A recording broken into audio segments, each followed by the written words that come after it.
Ito pong kantang ito ay ang kauna-unahang Tagalog song na naisulat ni Diwatang Gala.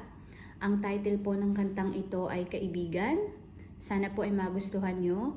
At kung sakaling magustuhan nyo po ay sana po ay i-share po ninyo sa inyong kapamilya, sa inyong mga kaibigan, sa mga mahal nyo sa buhay. Dahil itong kantang ito ay dinidedicate ko po sa mga taong may matinding pinagdadaanan sa buhay. Lagi po nyong iisipin na hindi po kayo naiiisa, na marami pong nagmamahal sa inyo.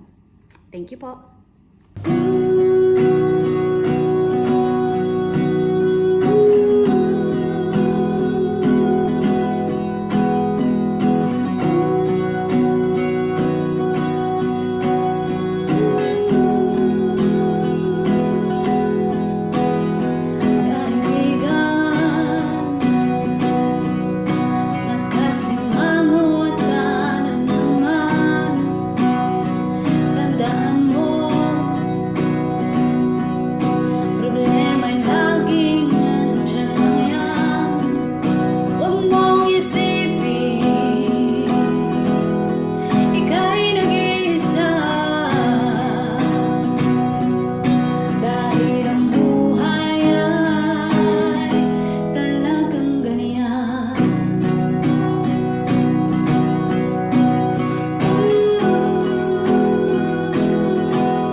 Inside